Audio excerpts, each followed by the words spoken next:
Moïse avait... Bon, on va les écouter, il ne faut pas dire commenter, allons-y. Mais prenez et notez les versets, s'il vous plaît. On va si la Bible même elle-même croit entièrement à elle-même. Parce qu'avant de nous demander, on va demander à la Bible elle-même. Est-ce que la Bible, est-ce que tu crois en toi-même entièrement? Bible faut nous répondre. Deutéronome 31, le verset 1er. Alors la Bible commence à répondre. Est-ce que la Bible elle-même d'abord croit en elle-même? Avant de nous demander si nous on croit en elle, il faudrait qu'elle-même puisse d'abord croire en elle. Ensuite nous autres, on croira en elle. Avant qu'on croit que tu es président, est-ce que toi-même tu as accepté que tu es président? Bible, est-ce que tu crois en toi-même? Réponse de la Bible. Deutéronome 31, verset 29. Car je sais qu'après ma mort, Moïse dit qu'il sait qu'après sa mort, les hommes se corrompent. et vous vous détournerez de Ils vont se détourner de la véritable voie. que je vous ai prescrit. C'est-à-dire ils vont corrompre les Écritures en se corrompant eux-mêmes. Vous voyez? Il a ajouté quoi? Ils vont corrompre les Écritures. Et ce n'est pas ce que le verset a dit.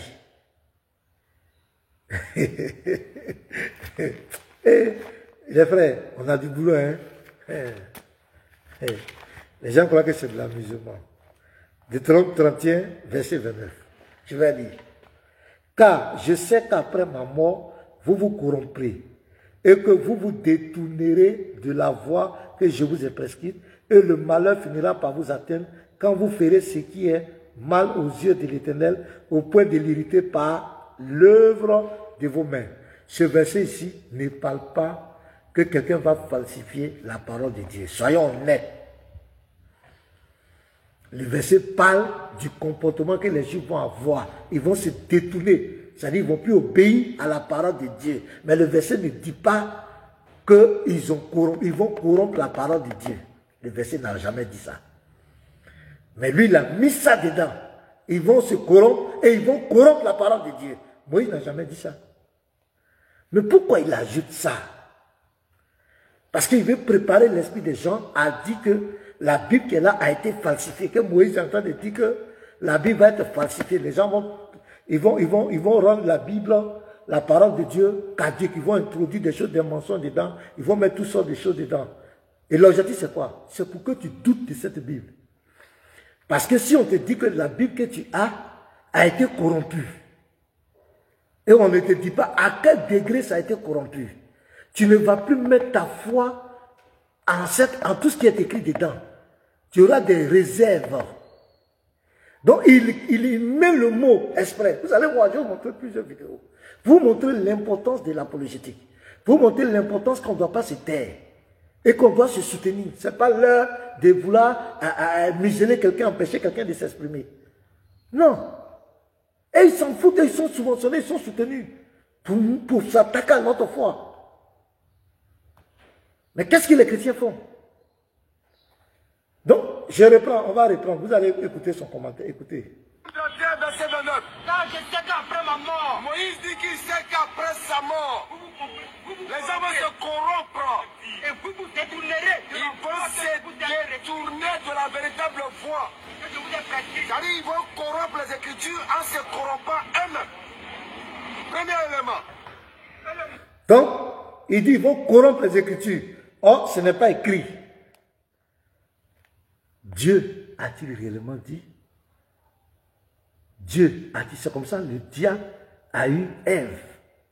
Dieu a-t-il réellement dit? Faites très attention à ces gens-là. Les gens ont une mission claire. Faites très très attention à ces gens.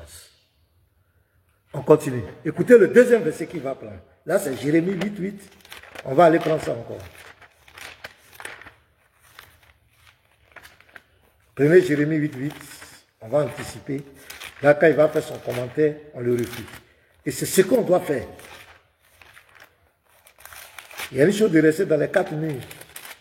Mais il faut qu'on sorte. Il faut qu'on parle. Les réseaux sociaux, ils parlent sur les réseaux sociaux, ils publient. On doit apporter une réponse aussi sur les réseaux sociaux. Voilà. Donc on continue. Écoutez. Malheur finira par vous atteindre. Deuxième élément. Quand vous ferez ce qui est mal. Jérémie chapitre 8, verset 8. Jérémie 8, verset 8. La Bible, est-ce que tu crois en la Bible? Comment pouvez-vous dire? Comment pouvez-vous dire? Nous sommes sages. Nous sommes sages. La loi de l'Éternel La loi de l'Éternel avec nous. est avec nous. C'est bien en vain. C'est bien en vain. Et c'est mise à l'œuvre. Quoi? La plume mensongère des scribes. Ça dit, ils ont écrit. On a quitté dans l'ancien pour ne pas que vous vous entendez à dire. Donc, il prend ce verset pourquoi? Ici, le verset ne parle pas de la corruption de la loi de Dieu. Ce verset parle des autres livres qui vont écrire à côté, soi-disant des paroles de Dieu. Mais le verset ne dit pas qu'ils ont corrompu la parole de Dieu. Je vais relire. Les frères, faites très attention à ces gens. Comment, Jérémie 8, comment pouvez-vous dire, nous sommes sages, la loi de l'Éternel est avec nous? C'est bien en vain que c'est mise à l'œuvre la plus mensongère des scribes. Les sages sont confondus, ils sont consternés, ils sont pris. Voici, ils ont méprisé la parole de l'Éternel, et quelle sagesse ont-ils? Donc, c'est des gens qui écrivent des livres. Aujourd'hui, il y a beaucoup de livres, le Talmud, le Midrash, il y a ces livres-là qui contredisent. Dans ces livres, on dit par exemple Jésus était le fils d'un Romain qui a couché avec Marie, que Jésus, notre Seigneur, excusez-moi du terme, est un enfant bâtard. C'est dans ces livres-là, il y en a. Ces livres qui écrivent par exemple Genèse 18, le verset 1. Et surtout, l'Éternel est venu sur la terre, chez Abraham, il a mangé avec Abraham là. Ils ont ces livres-là où ils écrivent que ce n'est pas l'Éternel. On dirait que c'est le Midrash, hein, ça doit être le Midrash.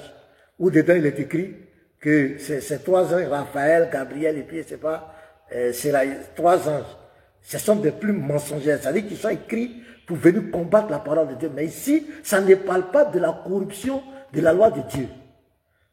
Mais lui, il veut faire croire aux gens que ce verset est en train de dire que la parole de Dieu, les gens ont falsifié. Non, ce n'est pas ce que le verset dit. Est-ce que vous comprenez, mes frères? On continue. Voilà. Et c'est notre rôle. On doit rétablir la vie. On n'insulte personne. Mais on ne peut pas laisser les gens piétiner notre foi. On ne peut pas les laisser. Au nom de quoi? Il y a la vie sociale, il y a la cohésion sociale, il y a tout. Mais on ne peut pas laisser les gens mentir sur la parole de Dieu. Ça n'a rien à voir avec la cohésion sociale. C'est une affaire de, tu t'attaques à ma foi, je dois apporter une réponse intellectuelle, comme je suis en train de faire. Je n'ai pas incité quelqu'un à la haine, mais je dois rétablir la vérité. Parce que c'est mon rôle, en tant que berger, de protéger les brebis. Il ne faut pas que les brebis s'égarent. C'est mon rôle. Comme le dit Ephésiens 4, versets 11 à 14. Donc j'attire l'attention, je mets en garde les brebis du Seigneur, les disciples du Seigneur, que faites très attention, il y a le séducteur qui est là. Il veut vous tromper, vous faire douter de la parole de Dieu. Faites attention. Donc on continue. Regardez. C'est l'ancien. Comme vous avez l'habitude de le faire, ça c'est dans l'Ancien Testament. On vient dans ce que vous appelez le Nouveau Testament. La Bible, est-ce que tu crois en toi-même? Luc 1, partie du verset 1. Luc 1, 1. Plusieurs ayant entrepris. Plusieurs. 1 Thessaloniciens 5, verset 21. Un récit. Plusieurs ont entrepris de composer Un récit. des événements qui se sont accomplis parmi nous. Des événements. C'est-à-dire, beaucoup de personnes ont décidé, on va essayer d'écrire sur la vie de Jésus. Qui s'est passé? Au verset 2. Donc chacun se lève et puis il vient, il demande. Ici là. Au verset 2. Au verset 2. Ils vont ceux qui nous ont transmis, ceux qui ont été des témoins Oculaires. dès le commencement. Non. Et sont devenus des ministres de la parole. Oui. Au verset 3. Lecture. Il m'a aussi semblé bon. Il m'a aussi, comme les autres ont fait, donc moi aussi, Semblé bon. je vais essayer. Après avoir fait des recherches exactes sur toutes ces choses, depuis leur origine, je te les exposais par écrit. Donc, il dit quoi? Pourquoi Luc a dit ça? Donc pour eux, c'est un problème. Ça fait pitié. Mais l'évangile là, le récit de la vie de Jésus, c'est un vécu. Ce n'est pas quelque chose qui tombe sur quelqu'un. Comme tu es là, ça tombe sur toi en transe, il faut répéter. Non.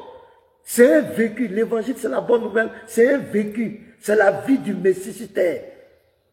C'est une histoire. C'est un récit. Et ce sont les hommes qui doivent écrire.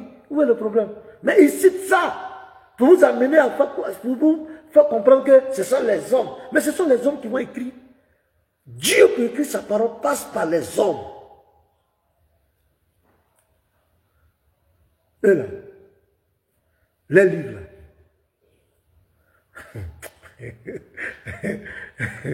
Les livres là, les documents là.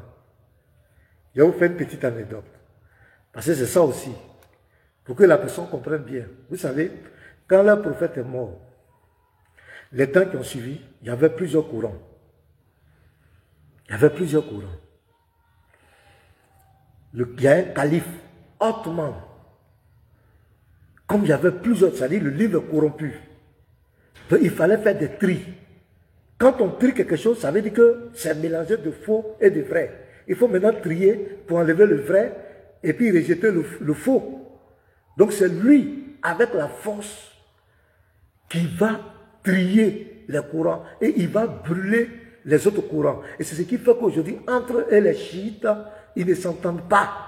Parce que les chiites disent que le courant qui était là est plus volumineux que celui qui est là. Mais lui, le calife qui a fait ça là, est-ce qu'il est prophète? Ce qu'il a, il a décidé, les autres qu'il a brûlé là. Qu'est-ce qui est dans ces copies là? Et puis il a brûlé. Pourquoi il a brûlé? C'est parce que ça a été corrompu. Ça, c'est entre parenthèses. Donc je reviens. Dieu, pour se révéler aux hommes, passe par l'homme. Pour écrire sa parole. Et il va passer par l'homme. Dieu ne prend pas un bic du haut de cieux pour écrire. Mais eux, ils vont vouloir vous faire croire. Même là, qui a écrit? Ils disent même pourquoi il était illettré. Qui a écrit? Quand il recevait ses révélations, qui a écrit? Ce n'est pas l'homme qui a écrit. Le Coran qui est là, ce n'est pas l'homme qui imprime. Mais c'est que vous, c'est quand même grave. Donc c'est lui qui a écrit, c'est un problème. Mais c'est que lui qui a écrit là. Même, on va faire des... Même Luc là, le Coran a plagié Luc. L'histoire de Zacharie, il était mieux. Le Coran, il a plagié ça.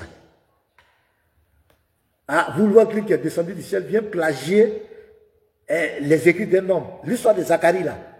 Le Coran a plagié. Et il a même mis des faussetés dedans. Parce que Luc lui dit que le type est resté mieux pendant toute la grossesse. Mais dans le Coran, il dit c'est 3 jours. Ça, c'est entre parenthèses, on y revient. Ne méprisez pas la prophétie, mais examinez toutes choses. C'est qui est bon. Seulement c'est qui est bon. Ça parlait des juifs de Béret. Donc, vous voyez la prophétie qu'il prend. Il veut faire croire aux gens que dans la Bible, il y a le faux, il y a le vrai. Donc, le verset dit, désolé de retenir ce qui est bon. Non, on parle de la prophétie. La parole, dans le don de prophétie, le ministère dans l'église, ainsi parle l'Éternel. Mon frère, c'est de ça qu'on parle. On doit examiner. Parce qu'il y a des gens qui viennent, il y a des faux prophètes, des fausses prophéties dans l'église. Donc c'est ça qu'on doit examiner. On ne parle pas des écritures bibliques, qu'il y a du faux et il y a du vrai dedans. C'est pas ce que le verset dit. Mais vous voyez la manipulation. Et ils le font en souhait. Vous la voyez comment ils sont en joie? Ils sont en joie de faire ça. Ça leur plaît. On va continuer. On va prendre une deuxième. Ça, c'était un premier exemple. Je vais vous montrer un deuxième exemple. Voilà. On est là pour ça. Je prends, voilà, je vais prendre lui là. Regardez celui-là. Partagez les frères, partagez. Il faut qu'on aille. Il faut qu'on dépasse les autres là, les challenges. Donc, continuez de partager. Vous voyez, quand on partage, on monte. Il faut partager. Ça ne se paye pas. Maintenant, dans la Bible là. Voilà. Écoutez lui là, encore. Ça même, lui, c'est son travail. Lui-même là. Ce monsieur là, lui, c'est son travail. Écoutez-le bien. Les gens croient que c'est de l'amusement. Bizarre, hein? Oui, quand tu as un problème là, comment tu fais pour régler ton problème selon la Bible? Tu pries Dieu. C'est Dieu qui prie. Ah, tu pries Dieu? Oui. Mais Dieu dit si tu as un problème, il faut boire l'alcool pour oublier tes problèmes. Ça est dans ta Bible. Non, jamais. Oh, jamais. Tu dis quoi? Jamais. Il est chaud. Vous entendez? Il dit, hey, les frères, et il pose la question aux chrétiens. Selon ta Bible, quand tu as un problème, tu dois faire quoi? Le frère dit, je prie. Et c'est ce qui est normal. On va lire Jacques 5. Jacques 5, le verset 14. Et suite. Le frère a bien répondu. Voilà, on va prendre le verset 13. Quelqu'un parmi vous est-il dans la souffrance? C'est pas ça? Qu'il prie. Quelqu'un est-il dans la joie? Qu'il chante des cantiques. Donc la Bible dit quoi? Jésus a dit, ne vous inquiétez de rien, mais faites connaître vos besoins à Dieu par des prières. Il dit, si quelqu'un souffre parmi vous, qu'il prie. Donc la Bible dit que quand tu as le problème, tu dois prier. Tu dois te présenter devant le Seigneur. Maintenant, regardez ce qu'il va faire. Dieu a-t-il réellement dit? Si on t'amène à douter de ton livre de foi, c'est fini pour toi. Si une fois que tu doutes de ton livre de foi, c'est fini, ta foi va vaciller. Tu n'auras plus confiance aux promesses de l'Éternel, tu n'auras plus confiance à la parole de Dieu, parce qu'on a mis dans ta tête que ce n'est pas un livre fiable. Donc, ils le font à souhait, à volonté. Regardez comment vous allez voir la bassesse. Attends, tu dis jamais. Bon, attends, il y a lu, Lévitique chapitre, Proverbe 31, verset 6 à 7. Tu peux lire? J'ai la Bible, Proverbe 31. Ah, Bible est sortie maintenant, alhamdulillah. Ah, c'est chaud, Bible est sortie. Faut prendre Proverbe 31. Verset 6 et le verset 7. Il faut lire, Proverbe 31. Et le verset 7.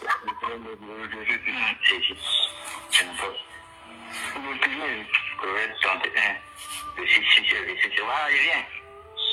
Il dit, donnez des liqueurs fortes à celui qui périt, et du vin à celui qui a l'amertume dans l'âme. Qu'ils boivent et oublient ta pauvreté, et qu'ils ne se souviennent plus de ses haines. Faut m'expliquer, ça veut dire quoi? Donc, il a fait exprès, il a coupé le verset. Il y a une volonté de manipuler les gens. Il a coupé le verset. On va prendre Proverbe 31. Dieu n'a jamais ordonné à quelqu'un de boire pour blesser. Regardez le proverbe. Voilà, on va lire. Vous croyez qu'il fait exprès? Pourquoi il n'a pas lu le verset 1 et suite? Parce qu'il faut citer chaque verset un contexte. Quand tu retires un verset de son contexte, il devient un prétexte. Donc, vous voyez, il fait ça exprès. Et quand vous allez voir, il dit, je vais le choquer. Il le dit, je vais le choquer. Il veut faire douter ces chrétiens de la Bible. Parce qu'il lui fait dire, Dieu, ton Dieu dit, comment Dieu peut dire que si tu as un problème, il faut boire l'alcool? Vous les chrétiens qui êtes là, est-ce que Dieu a une fois dit ça? Dieu peut dire que si toi tu as des problèmes, il faut boire l'alcool. Dieu n'a jamais dit. Mais pourquoi il fait ça? Pourquoi les autres prennent les versets torts? C'est pour faire quoi? C'est pour t'amener à douter de ta foi. On va lire. Parole du roi lumière. Je signale que la Bible, il y a ainsi pas l'Éternel dans la Bible. Ça veut dire que Dieu parle directement à un prophète. Et la Bible a des récits, des histoires, des vécus des patriarches, des histoires des vécus des hommes dans lesquels on peut tirer des leçons spirituelles. C'est ça qu'est la Bible. Maintenant, pourquoi on dit tout c'est la parole de Dieu? Parce que c'est de la volonté de Dieu que ces choses soient écrites. Je prends l'exemple. L'histoire de David, Uri. David a tué Uri, il a pris sa femme. Pour le besoin de vérité, Dieu permet que ça soit écrit dans la Bible pour tirer les leçons. Là aussi, il y a un enseignement. Vous avez vu que Dieu l'a blâmé pour dire que ce n'est pas bon de tuer ton prochain pour prendre sa femme. Mais ce n'est pas ainsi, ce n'est pas tombé du ciel, c'est un vécu, c'est une histoire, mais dans laquelle il y a une leçon que Dieu veut faire passer. Voilà.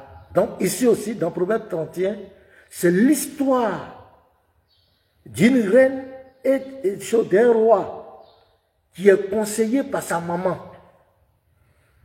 Et dans cette histoire, il y a des leçons spirituelles qu'on va tirer dedans. Mais qu'est-ce que ce monsieur fait? Puisqu'il a une volonté, comme le diable, de faire douter le chrétien de son livre de foi, il va couper le verset. Dieu a-t-il réellement dit la ruse? Maintenant, nous les pasteurs, c'est nous qui devons répondre. Parce que ça peut égarer beaucoup de chrétiens. Parce que moi, j'ai vu une vidéo où il a converti 2 soi-disant chrétiens avec ce verset. Mais celles-là, elles se sont converties sur la base de ce verset-là. Elles vont où? Elles vont où? Si les pasteurs doivent se taire, si les chrétiens ne doivent pas parler, ces personnes vont où? Donc on va lire le contexte. Vous allez voir que c'est de la ruse, c'est de la manipulation. Et c'est méchant. C'est fait à souhait. C'est pensé à souhait pour faire le mal aux chrétiens, pour détourner les chrétiens. Mais c'est quel esprit qui agit comme ça? On continue. Parole de Lemuel, parole du roi Lemuel, sentence par lesquelles sa mère l'instruisit. Donc vous voyez, donc on nous parle d'un roi qui a été instruit par sa mère. Maintenant on va lire, qu'est-ce que la maman dit? Dans cette histoire, lui et puis sa maman, il y a des leçons spirituelles qu'on va faire ressortir dedans. Mais le monsieur, dans sa perfidie, va vouloir détourner la vérité. Que te dirais-je, mon fils? Donc c'est la mère qui parle à son fils. Que te dirais-je, fils de mes entrailles? Que te dirais-je, mon fils, objet de mes vœux? Donc la maman lit. Ne livre pas ta vigueur aux femmes. Ça ne l'intéresse pas. Il ne va pas parler de ça. Ça ne l'intéresse pas. Ne livre pas ta vigueur aux femmes. Donc, dans ça, Dieu est en train de nous interpeller que nous ne devons pas livrer notre vigueur aux femmes. On doit se conserver pur. Mais lui ne va pas lire ça. On continue. Et tes voix à celles qui perdent les rois. Ce n'est point au roi le miel, ce n'est point au roi de boire du vin. Ce n'est pas toi qui dois boire. Toi, tu ne dois pas boire. Tu es un roi. Et les chrétiens sont des rois. Ni au prince de rechercher des liqueurs fortes. Ça ne l'intéresse pas. Il ne va pas lire ça. Ça ne l'intéresse pas. Parce qu'il y a une volonté. De peur qu'en buvant, il n'oublie la loi. Donc Dieu te dit, Dieu est en train de me dire ici, quand tu te livres à l'alcool, quand tu es ivre, même quand tu es toujours ivre dans la société, on ne te prend pas en compte. Même quand tu vas parler, on dit, oh, c'est lui là encore. Il est saoulé encore, lui là, on ne le considère pas. Quand tu es un soulard dans la société, on ne te considère pas. C'est la vérité. Et quand tu es ivre, tu vas prendre des décisions souvent qui peuvent avoir des conséquences terribles sur ta vie dans la société. De peur qu'en buvant, il oublie la loi. Tu vas oublier la loi. Tu vas même coucher avec des femmes n'importe comment. Tu vas faire n'importe quoi. Quand tu es ivre, tu ne te contrôles plus. Et ne méconnaissent les droits de tous les malheureux. Quand tu es ivre, toi le roi, tu ne vas plus t'intéresser aux malheureux. Ceux que tu dois aider, tu ne vas plus t'intéresser à eux. Maintenant qui doit boire? Donnez les liqueurs fortes à celui qui périt. Ceux qui périssent.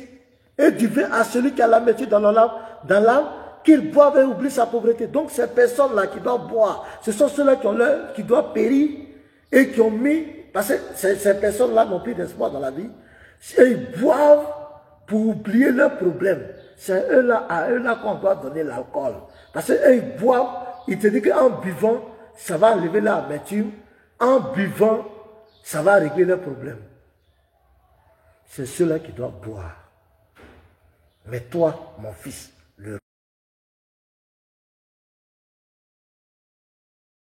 pas boire, de peur d'oublier la loi de Dieu.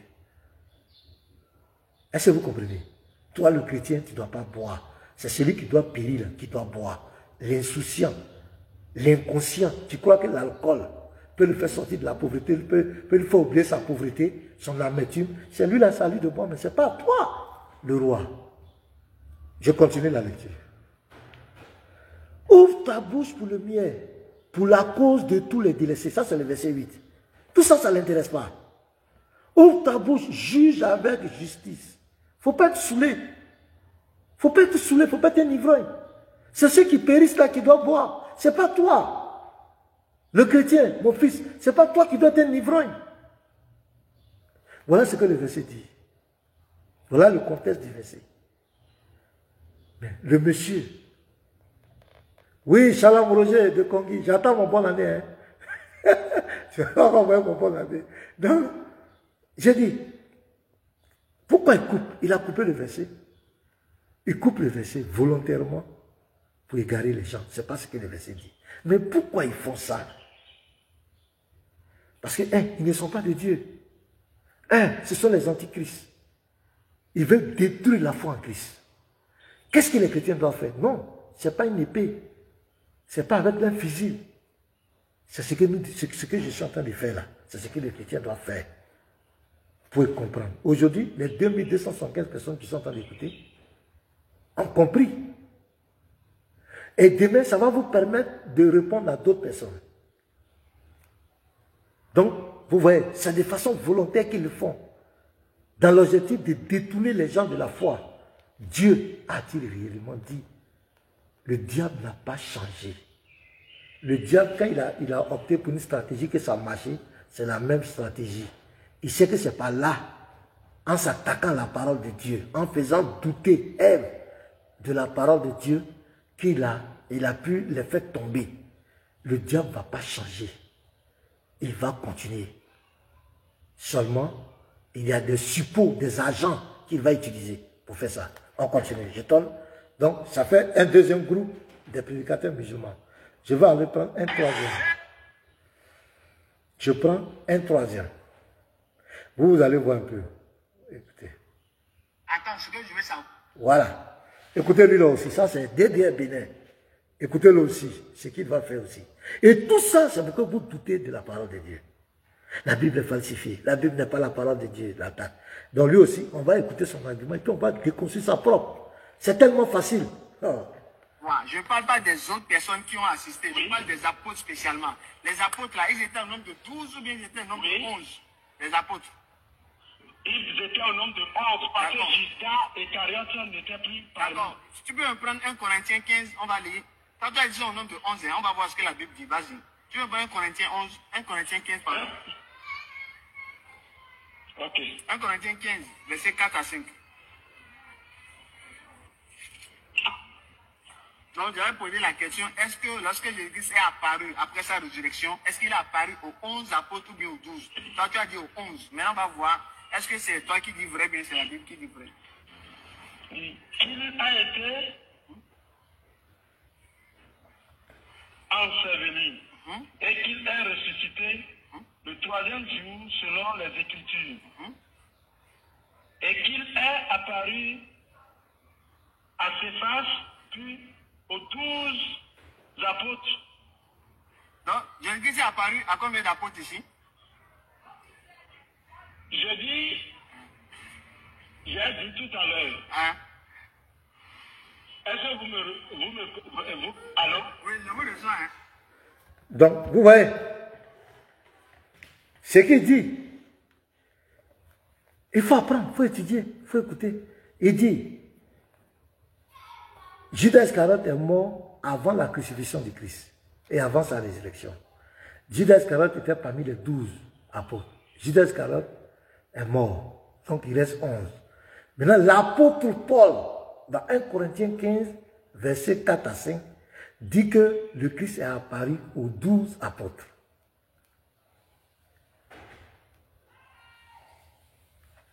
Il y a une contradiction. Apparemment, il y a une contradiction. Non, il n'y a aucune contradiction. On va expliquer. Il n'y a aucune contradiction, mes frères. Voilà. Et tout ça, c'est pourquoi? C'est d'amener les gens à douter de la parole de Dieu, de la Bible. Donc, ils ont des PDF qu'on leur donne, les soi-disant contradictions apparentes dans la Bible, et qui se promènent dans ça. Maintenant, toi, un chrétien, qui n'est pas averti, qui n'a pas été enseigné, mais il te plaque ça, tu seras dans les difficultés. Comment tu vas répondre? Et tu ne fais pas attention, tu vas bégayer, tu vas douter de la parole de Dieu. Parce qu'il y avait 12 apôtres, Judas est mort, il reste 11. Pourquoi Paul dit que c'est 12? Donc, ça, on commence d'abord.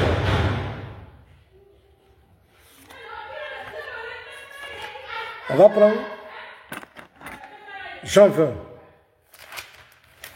Jean 20, à partir du verset 19 à 21. Donc, on va parler de la résurrection du Christ d'abord. Le soir de ce jour, qui était le premier de la semaine, les portes du lieu où se trouvaient les disciples étaient fermées.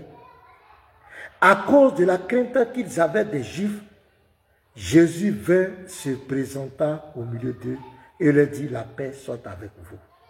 Et quand il lui dit cela, il leur montra ses mains et son côté. Les disciples furent dans la joie en voyant le Seigneur. Donc ici, on nous dit que les disciples étaient là. Les apôtres, les disciples étaient tous là, réunis dans un coin. Et Jésus leur a apparu après sa résurrection. Maintenant, après la mort de Judas Iscariote, voilà. Parce que Paul, lui, vient après. Voilà. On doit choisir quelqu'un pour remplacer Judas Iscariote. Maintenant, on va écouter Pierre.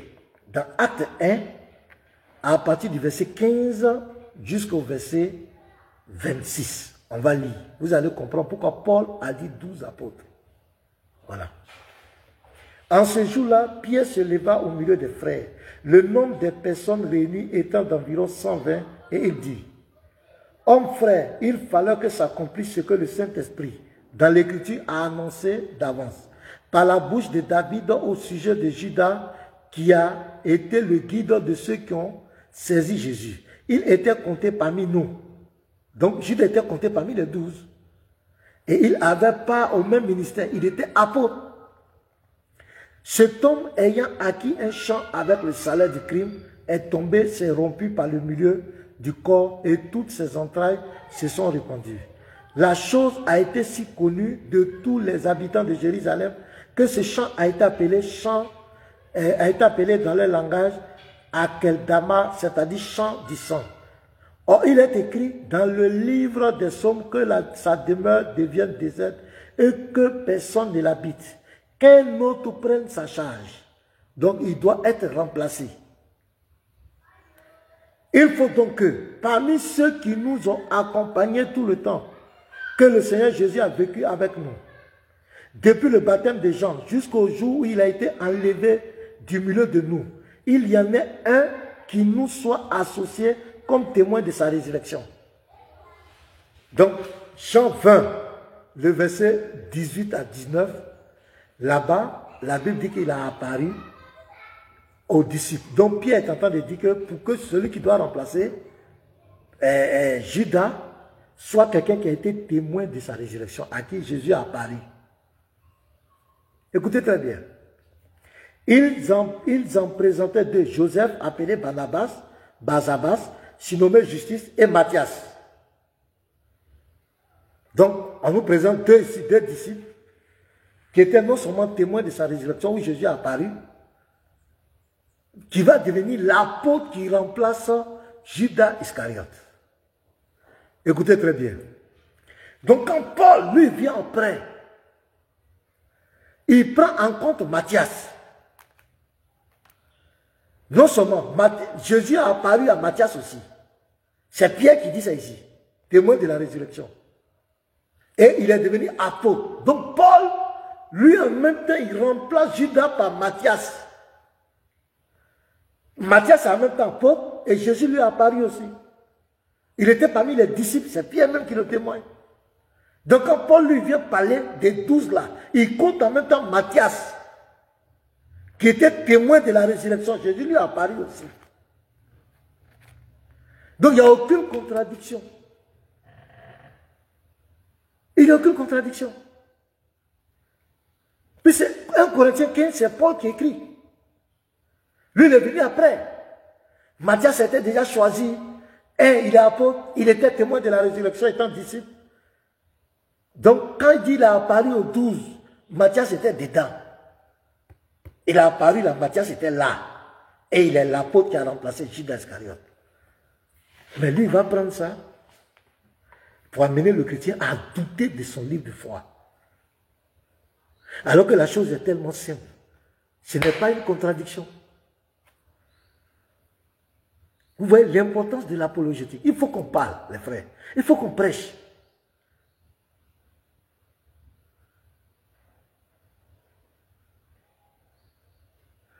Ouais, la page TikTok, oui, n'oubliez pas. Petit Mato, si tu es là, après tu vas monter, tu vas présenter la page. Petit Mato, si tu es là. La page TikTok. Bien, moi-même, je vais présenter ça ici. Après, je vais présenter ça après. Donc, vous voyez, voici comment les gens veulent nous égarer. Veulent faire douter les chrétiens de leur livre de foi. Parce que, à partir du moment où tu doutes de la parole de ton Dieu, de ton livre de foi, mon frère, tu es foutu. Jésus dit, c'est la parole qui est le roc, la maison qui est bâtie sur le roc. Si tu n'es plus bâti sur le roc, si tu n'as plus confiance aux promesses de Dieu, si tu n'as plus confiance à la parole de Dieu, mais tu es foutu, ta foi va vaciller. Tu deviens comme une maison dont le sous-bâtiment est le sable. Il dit que quand le vent va souffler, quand il y aura un petit vent, il y aura une petite épreuve, tu vas tomber. Et c'est comme ça qu'ils ont égaré plusieurs de nos sœurs. Ils ont menti à nos sœurs. Je vais vous donner d'autres vidéos. On continue encore, vous allez voir. Ils le font volontairement. Regardez ici. Je vais vous donner une autre vidéo.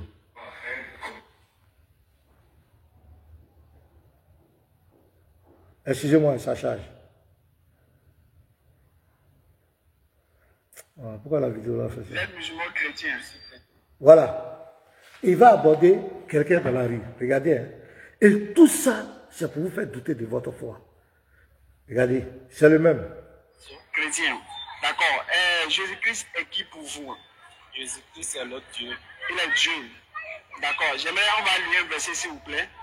Donc, nous sommes dans Luc 2, verset 41-42. On dit, les parents de Jésus allaient chaque année à Jérusalem à la fête de Pâques.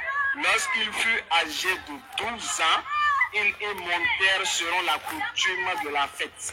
Donc ici, on dit que Jésus-Christ avait 12 ans et il est allé à la fête de la Pâques. Je veux savoir, les 12 ans ici, là, c'était l'âge de qui? C'était l'âge de Dieu. L'âge de... C'était l'âge de Dieu. L'âge de Dieu. Donc Dieu peut avoir un âge. Oui, oui. D'accord. Maintenant, si Dieu a un âge, si Dieu avait 12 ans ici. D'abord même, je doute fort même que ce n'est pas un canular, que ce n'est pas entre musulmans qui sont en train de faire ça. Mais on va répondre à la question. Il dit, pourquoi ils ont écrit, si Jésus est Dieu, pourquoi on dit qu'il avait 12 ans?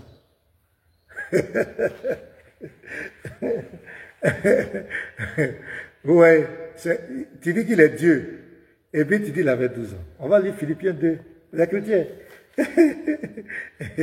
Philippiens 2, le verset 5 à 7. Ayant en vous les sentiments qui étaient en Jésus-Christ, lequel existait en forme de Dieu. Il était Dieu. N'a point regardé comme une proie à arracher d'être égal avec Dieu. Personne ne peut être égal à Dieu. C'est parce qu'il était Dieu. Voilà. C'est le langage de Paul pour dire qu'il est Dieu. Mais c'est dépouillé lui-même. Écoutez très bien.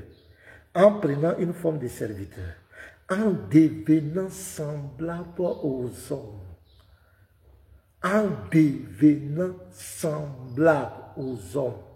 Ça veut dire qu'il n'était pas un homme. Parce que s'il était un homme, il ne peut pas encore devenir semblable à l'homme.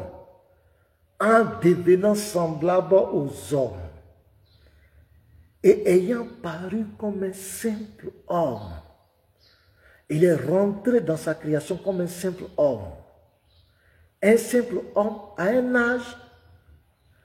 Donc le début du temps qu'il est venu sur la terre là, le début du temps qu'il est venu sur la terre, jusqu'à là où il était, ça faisait 12 ans. Donc c'est normal. Où est le problème? Où est le problème? Jésus, ce n'est pas un homme qui est devenu Dieu. Non. Jésus, c'est Dieu qui s'est fait homme. On dit c'est dépouillé et il est devenu semblable aux hommes. Ça veut dire qu'il n'était pas un homme. On dit qu'il existait en forme de Dieu. Il était Dieu. Il s'est dépouillé, il est venu comme... C'est pourquoi il est passé par Marie comme un simple homme. Comme un simple homme, il a mangé. Comme un simple homme, il a dormi. Il devait se comporter comme un simple homme. C'est pour ça qu'il est venu. C'est lui qui a joué le rôle. Mais comme il est le Dieu Tout-Puissant, il joue la fonction d'un simple homme. En même temps, il gouverne l'univers, il gouverne tout. Et c'est pourquoi on dit rien n'est impossible à Dieu. Mais ça, il va prendre ça pour amener le chrétien à douter de la Bible. Parce que c'est comme une incohérence. Comment Dieu, regardez la question qu'il va poser encore, regardez la suite, et ce qu'il va dire. Mais Satan avait quel âge lorsque Dieu avait 12 ans ici, à votre avis? Disons moins de 12 ans comme ça. Donc Satan avait moins de 12 ans. D'accord. Bon, on voit que le frère même c'était un ignorant. Il dit Satan avait moins de 12 ans. Si Satan c'était manifesté en tant que chair, on allait compter de la partie du moment où il s'est manifesté en tant que chair, on allait donner son âge. Mais il ne s'est pas manifesté en tant que chair, c'est un esprit qui a été créé par Dieu. Comment tu vas demander l'âge de Satan à quelqu'un? Vous voyez? Et tout ça, c'est fait à volonté. Regarde, il y a 6085 likes, les musulmans ont liké 6000. Et les commentaires, je vais lire quelques commentaires. Chrétien même est trop sauvage. Ça, c'est le commentaire.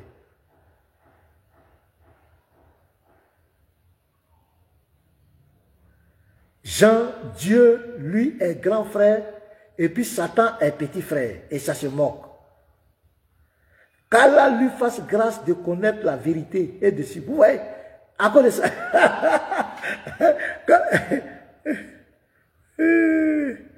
Quand ta tête refuse de raisonner, le corps souffre. Si Satan regardait cette vidéo, continuez la phrase. Oh, ça veut. Vous les chrétiens là, vous avez un lavage de cerveau ou quoi? Réfléchissez un peu. Vous voyez les frères. Ils sont contents. Les musulmans sont contents de cette vidéo. Je vais vous montrer une autre encore. Je suis en train de vous montrer un peu l'importance du combat. Attends, il va aborder une autre sœur encore. Voilà. Regardez encore. Tout est fait à souhait. Chrétienne. Chrétienne. Chrétienne. Ok. Donc, comme vous le savez, est-ce que pour vous, la question simple, est-ce que Jésus-Christ est Dieu pour vous ou bien c'est un prophète selon vous? C'est un Dieu pour moi. Ok. Un Dieu et un Dieu. En fait, j'ai pas les mots en fait. Ok. Donc, si on considère que Jésus-Christ est Dieu, d'accord, il y a un verset que je voulais lire dans Luc 2, verset 52 ici. Ouais. On dit, et Jésus croissait en sagesse. Donc, on dit, Jésus grandissait en sagesse. Je veux savoir, celui qui grandissait ici, là, est-ce que c'était Dieu, à votre avis? Selon vous, celui qui grandissait ici, là, est-ce que c'était Dieu? Vous voyez la question qu'il pose? Vous voyez, c'est fait à souhait. C'est pour amener la personne à douter de la parole de Dieu. Vous voyez la question qu'il pose? C'est Philippiens 2, verset 5 qui répond à ça. Est-ce qu'un simple homme ne doit pas croître? Il doit grandir. Il est venu jouer le rôle d'un simple homme. C'est comme si un simple homme doit se comporter. J'en ai plein de vidéos. Si on ne va pas quitter ici les frères. Mais je vais avoir quelques avis. Voilà, je vais avoir quelques avis de ceux qui peuvent monter pour quand même présenter l'importance de l'apologétique. Je vous montre cette vidéo. Je vous montre, il y en a plein. Si vous voulez, j'ai d'autres vidéos même. Mais on va le faire étape par étape. On ne va pas tout mettre aujourd'hui. Voilà. Il est déjà 15 heures. Ça fait déjà 1 heure. Donc, on va permettre à ceux qui veulent réagir. On va voir vos réactions sur WhatsApp. Si, voilà, le WhatsApp, c'est le plus 225. Pour ceux qui ne sont pas en Côte d'Ivoire, 07 09 11 74 96. Vous pouvez appeler. On va voir. Mais soyez bref quand tu viens pour permettre aux autres de s'exprimer. Tu as parlé 1 minute, 2 minutes, ça s'arrête là. Mais quand ça devient un monologue, ça bloque. Si d'autres veulent s'exprimer, ça va prendre le temps. On n'est pas obligé de choses. Donc, je veux monter. Voilà, tu fais ta demande. Tu as vu, il y a 2 icônes en bas là. Tu peux faire. Attends, il y a qu'une personne qui a déjà demandé. Chèque vérité. Je te fais monter chèque. J'espère que ça va prendre. Connexion. Si vous avez la bonne connexion, vous pouvez monter. Je répète le numéro. Plus 225 pour ceux qui ne sont pas en Côte d'Ivoire. 07 09 11 74 96. Vous pouvez appeler pour donner votre avis, pour vous savez quelque chose à dire. Voilà, Joël a affiché le numéro. Vous pouvez appeler. Voilà, allons-y. Vous pouvez appeler Ah, chef, ça n'a pas passé hein, pour toi là. Attends, on va essayer pour lui là. Voilà, il faut avoir, on va essayer voir pour nous. Il faut avoir une bonne connexion, sinon ça refuse. Ou bien vous appelez directement sur WhatsApp, ça sera encore plus cher. On va mettre le haut-parleur pour que tout le monde entende votre voix. Watt, lui, l'appelle sur téléphone, direct.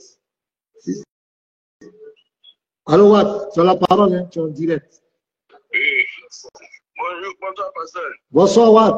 Bienvenue, mon frère. Merci beaucoup. Shalom à vous. Shalom. Je suis monté pour faire en même temps l'annonce parce que nous sommes à 3280. C'est le moment de dire aux gens de se connecter à votre compte TikTok pasteur maintenant et je pense que vous allez le rappeler. Je pense que vous faites le ministère le plus noble même du 21e siècle. Parce qu'aujourd'hui, si on discrédite ta foi, vu que les gens... Attends, je vais demander au frère qu'il y en a. Faut te muter. Frère, faut te muter. Il y a un bruit chez toi. Pour qu'on puisse entendre ce que Watt dit. Toi, tu as vraiment sur Facebook, là, faut te muter, pardon. Peut-être que tu te lèves du bruit.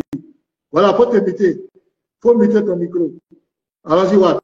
Voilà, donc je disais que si ta foi, la Bible, la foi que tu, comment on appelle ça même, tu prends dessus pour améliorer ta foi est bafouée, c'est que ta Bible tombe, ta foi tombe, l'Église tombe.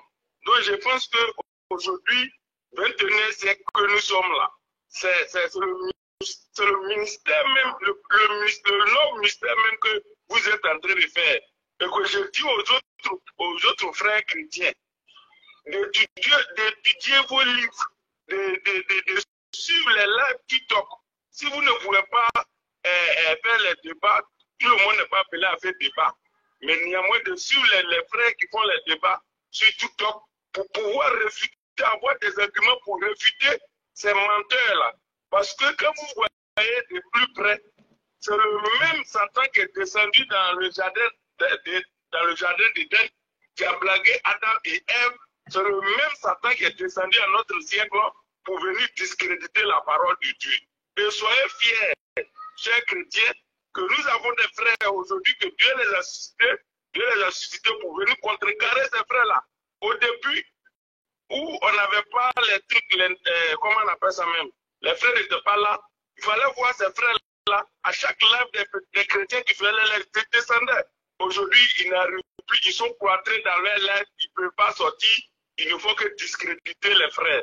Donc je suis pas là pour dire que vous faites le meilleur ministère du 21e siècle. Et si aujourd'hui je dois s'aimer à l'église, je s'aimerai dans les débats interreligieux.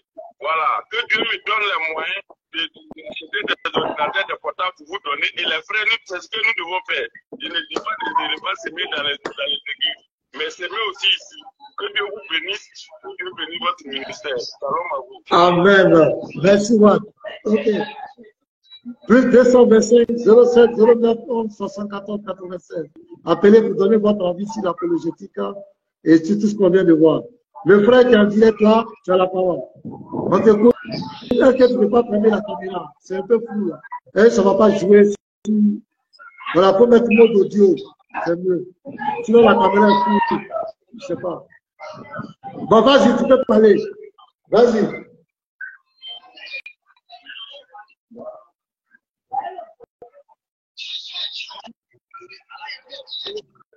Le frère, tu n'entends pas? Allô? Oui, allô? Ah, je t'ai dit de fermer la caméra. Quand la caméra, quand tu ouvres souvent, ça peut vaciller la connexion de réseau. Ok, il y a un appel ici. Chef BT, je réponds. Bonsoir, chef. Allô? Oui, allô, chef, bonsoir. Oui, bonsoir, pasteur Mina. Oui, parle un peu fort, hein. Tu as la parole. Parle un peu fort. D'accord. Merci, pasteur Mina. Déjà, un bonsoir d'abord, pasteur Mina. Vraiment, lui dire merci pour ce qu'il fait. Merci, frère. Voilà, mon avis, c'est que le ministère que vous faites, là, vraiment, c'est le ministère pour moi le plus important. Parce qu'au-delà de gagner les âmes, il permet aussi de pouvoir garder ceux qui sont déjà là. Parce que pour nous, c'est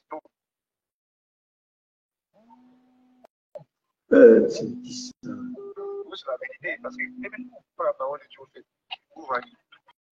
Ce que vous faites là, vraiment, c'est très, très bien. Et pour des gens comme ça, le passage où on parle de donner le cœur à ceux qui périssent là, moi, c'est pour ça que m'a beaucoup fatigué. Parce que m'a beaucoup fatigué. J'étais beaucoup troublé par ce passage-là. Aujourd'hui, vous avez expliqué, j'ai compris que c'était une ruse. J'ai compris que c'était une ruse. Donc, le fait d'expliquer le verset biblique, d'exposer la méchanceté de ces gens-là, vraiment, c'est déjà très bien. Moi, je vous encourage vraiment et continuez ainsi. Voilà, continuez ainsi. On est avec vous, suivez, on est avec vous. Voilà, on est avec vous. Vraiment, merci beaucoup. Merci beaucoup. Amen. Merci, frère. Bonne journée. On va prendre.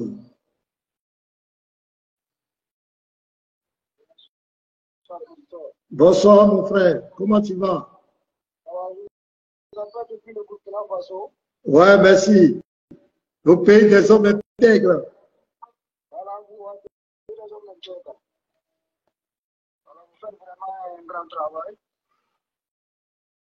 Parlez un peu fort, parlez un peu fort. Frère, fais l'effort, parle un peu fort. Nous sommes contents. Amen. Voilà, que Dieu nous fortifie davantage. Amen, amen, amen. Je vous suis beaucoup de live. Bon. Moi aussi, je fais des recherches dans la Bible, même dans le Coran. Voilà, pour ne pas se faire avoir avec bon, ce qui est le fléau qui gangrène de nos jours. Oui. Voilà, donc je vous encourage beaucoup. Sincèrement, nous aussi, on mène un débat pour le moment.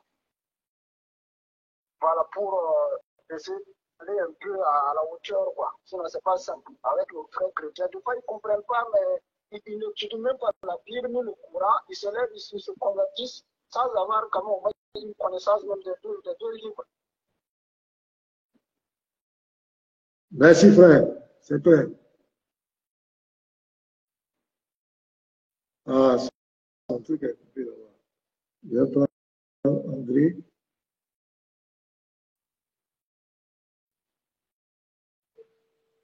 Ah, il appelle encore. C'est qui? Je vais l'appeler. Je sais qu'il y a d'autres qui avaient appelé. Je n'ai pas pu prendre. Il y a André Yabro. Il y a André. Au fur et à mesure, je vais vous appeler. Allô, frère. André. Salam à toi. Salam. Voilà, il faut parler fort. Hein? Parle fort. Reste en direct. Ok. Sois béni. Amen. Seigneur. Amen. Ce que tu es en train de faire. Voilà. Moi, ce que je veux dire, oui.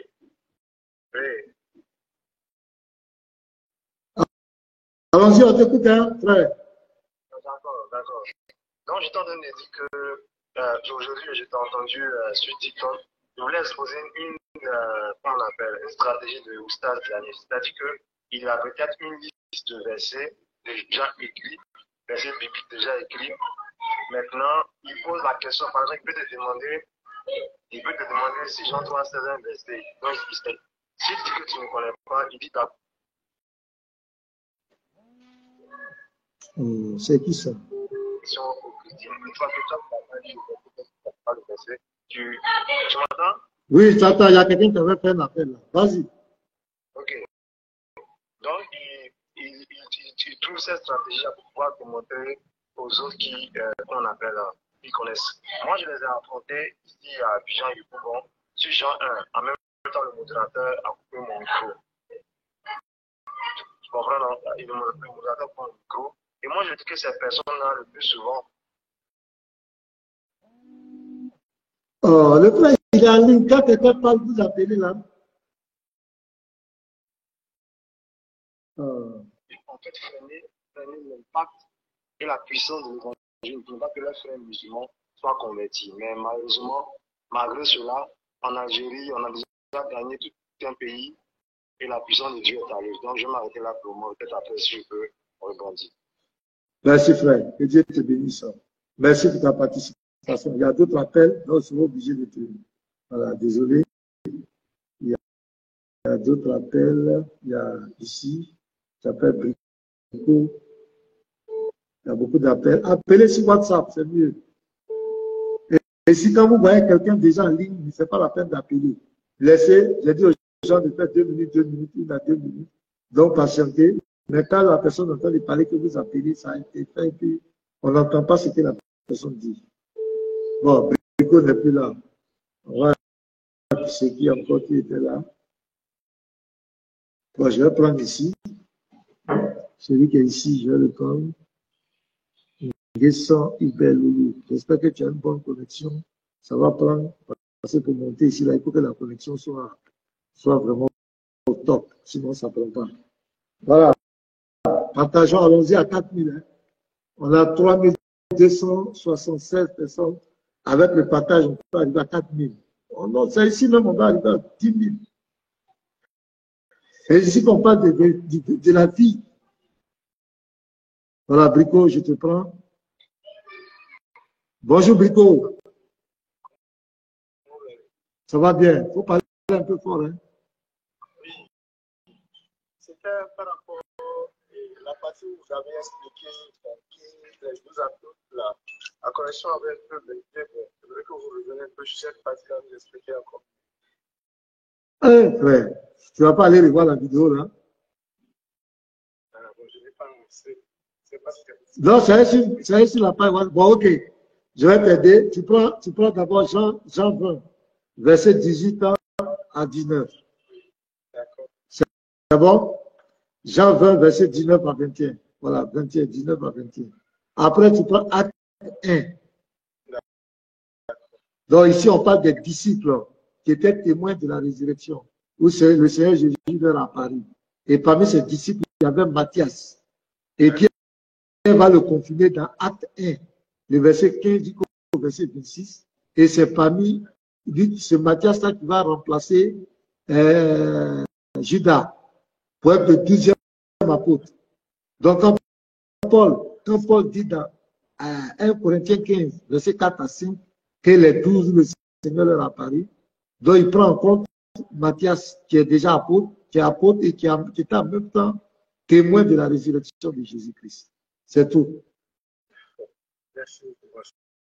Tu as compris? Tu peux aller vérifier les versets, toi-même tu vas voir. Voilà, tu notes Jean 20, verset 18 à 21, Acte 1, verset 15 à 26. Tu vas voir même le témoignage de Pierre. Pierre me va témoigner que Matthias était témoin de la résurrection. Jésus leur a apparu. Et Matthias est devenu apôtre. Donc, Paul, lui, vient après. Donc, lui prend en compte que Matthias était témoin de la résurrection. Et quand Jésus apparaissait, il était là. Et il prend en compte que au moment où lui devenait apôtre, lui, il venait dans le christianisme. Matthias avait déjà remplacé Judas, qui était le 12e, à qui Jésus aussi avait apparu. Donc, voilà un peu. Il n'y a pas de contradiction. Merci beaucoup, pasteur. Que Dieu te bénisse, mon frère. Sur TikTok, on vous annoncer le programme. Bon, j'ai jugé pour moi de voir ça sur la page sur Facebook. Je veux juste connaître. Je vois que le thème est très important. Surtout, vous avez de faire, c'est très, très important. Ça nous permet après, nous sommes chrétiens de ne pas perdre le pouvoir. Parce que moi-même, j'étais un peu confronté par cette question. J'étais incapable d'expliquer. Et maintenant, je me suis dit que voilà, il y a l'opportunité. C'est de ça qu'on a besoin. Allô? Oui, on va prendre. Merci, frère. Merci beaucoup. Allô, bonsoir, frère. Sawé. C'est Savé, non? Ah, il a coupé. Il y a un problème de connexion, je le rappelle. Ok, merci. C'est passé ici. Shalom. Oui, shalom, maman. Comment ça va? Oh, je vais très bien. Que Dieu vous bénisse abondamment. Vraiment, je suis en train de parler, mais je suis en train de manger parce que... Tu manges quoi? Pour les invités? Vraiment, quand tu es dans Jésus, c'est trop doux. Les gens vont sauf que pleurer. Les gens même qui vont aller s'arrêter pour écouter ces gens-là, eux aussi font des mêmes choses au fait. Parce que le temps, la fin du monde est proche. Les gens sont en train de chercher les âmes pour le Satan, au fait. Comme vous avez dit, c'est ce que le diable avait dit, le serpent avait dit à truc là, comment on l'appelle là, Ève. Avait dit Ève, est-ce qu'il a mis doute dans sa tête avant de parler? Jésus là, c'est le meilleur chemin. Comme moi-même là, je ne suis pas allée à l'école, mais je suis allée vers Crochu là, je suis allée vers côté de l'école. Mais quand je prends ma Bible là, il n'y a rien qui est falsifié dedans. Amen. Les gens là veulent détourner. Quand tu déjà même, attends, je mets encore. Les gens là même là, quand eux-mêmes ils entendent parler, quand ils sont en train de parler même là, je me demande là, est-ce que leurs facultés sont en place? Ils ne réfléchissent plus. Là maintenant, j'ai dit dans le live, j'étais sur dans le live TikTok là, quand j'ai monté là, j'ai dit, les gens là, ici là, Dieu nous a donné pour réfléchir. Comment quelqu'un va prendre ici, là où il y a le cerveau pour frapper par terre 5 fois par jour, comment l'intelligent ne veut pas partir? L'intelligent va partir. Je veux tirer. Très tiré. Moi avec truc là, comment on appelle, serviteur d'Allah là, on s'est croisé la dernière fois sur TikTok d'ambassadeur là. Aïe, vous ne savez pas si vous vous rappelez de moi. C'est moi j'ai dit à truc là, comment on l'appelle, à serviteur d'ambassadeur de se désabonner de mon TikTok là. Oui, quand on était sur TikTok là-bas, il a dit que lui ne montera plus sur le live des chrétiens. Maintenant, quand il voit un live des chrétiens, il se balade en bas avec ses testacroix, en bas des choses. Et on s'est croisés là-bas. Les musulmans, là, ils savent ce qu'ils veulent. Ils sont en train de chercher, c'est qu'il n'y a aucun cerveau, tout, rien. Il n'y a plus rien. Même, maman, je vais prendre bien l'appel ici. On va l'écouter comme les WhatsApp. Il faut que manger un peu. Jésus est trop doux, il faut manger. On va écouter le frère. Je vais manger d'abord. Voilà, on va écouter le frère. Je mange. Ouais, le frère, c'est la parole. Ça va. Tu as la parole. Voilà, il faut te retirer du live. Il faut te retirer du live, il faut bien tu diminues. D'accord. Non, c'est pas toi, maman, c'est lui. Lui qui est ici. Attends, il y a un téléphone qui est ici. Donc, tu as la parole. Qui savait? Tu as la parole. Ouais, salut. Ouais, il faut parler fort. Hein. Merci, frère. Ça va au Bénin?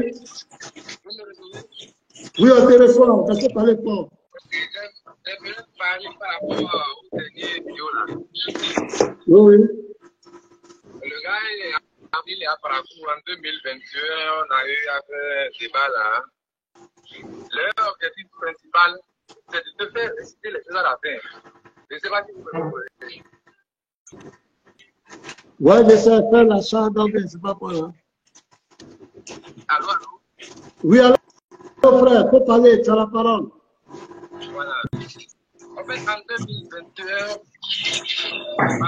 comme ça, on a fait du débat avec DDR Biret. Sinon, il est à Parakou. C'est pas quelque part qui est un peu perdu. On a fait un débat à Parakou au niveau du parlement. Donc, juste, on sent ensemble que je vis de Parakou. D'accord, ok. Ils m'ont pris à la hâte. C'était à la veille, ils m'ont appelé et donc, on a parlé. Je pensais que c'était quelque chose d'amusement en même temps arrivé là-bas. Là, il a même appelé 1 heure de retard sur l'heure qu'il m'a donné. Et après, on a discuté. Et il a commencé à même pas dénigrer ma foi. Là, j'ai compris que ces personnes-là ne sont pas du tout sérieux envers notre religion. Et depuis cela, je m'écoute de... Ok. Merci, frère.